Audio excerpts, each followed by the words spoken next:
ॐ नमो भगवते रुद्राय नमस्ते रुद्रमन्यव उतोत इषवे नमः नमस्ते अस्तु धन्वने बाहुभ्यामुत ते नमः यात इषः शिवतमा शिवं बभूवते धनुः शिवा शरव्या यातवतया नो रुद्रमृडया याते रुद्रशिवा तनूरघोरा पापकाशिनी तया नस्तनुवाशन्तमया गिरिशं ताभिचाकशीः यामिषुं गिरिशं तहस्ते बिभस्यस्तवे शिवां गिरित्रतां कुरु माहि गुंसीः पुरुषं जगत् शिवेन वचसा त्वा गिरिशाच्छावदामसि यथा नः सर्वमिज्जगदयक्ष्मगुं सुमना असत् अध्यवोचदधिभक्ता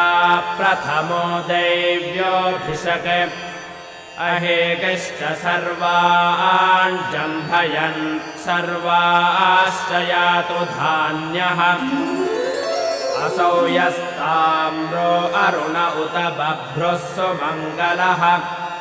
एचेमागुं रुद्रा अभितो दिक्षुश्रुताः सहस्रशो वैशागुं हेडईमहे असौ यो वसर्पति नीलग्रीवो विलोहितः उतैनं गोपा अदृशन्नदृशन्नुदहार्यः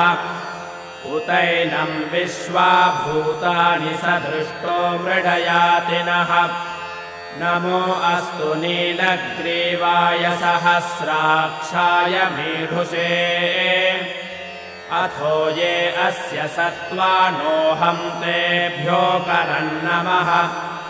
प्रमुञ्च धन्वनस्त्वमुभयोरार्तियोज्याम् याश्च ते हस्त इषवः पराता भगवो वप अवतत्यधनुस्त्वगुं सहस्राक्षशते सुधे निशीर्य शल्यानां मुखा शिवो नः सुमना भव विद्यं धनुः कपर्दिनो विशल्यो बाणवागुं उत अनेशन्नस्येषव आभुरस्य निशङ्गतिः याते हेतिर्मेढुष्टमहस्ते बभूवते धनुः तयास्मान् विश्वतस्त्वमयक्ष्मया परिभुज नमस्ते अस्त्वायुधायानातताय धृष्णवे उभाभ्यामुत ते नमो बाहुभ्यां तव धन्वने परिते धन्वनो हेतिरस्मान् वृणक्तु विश्वतः अथो य इषुधिस्तवारे अस्मन्निधेहितम्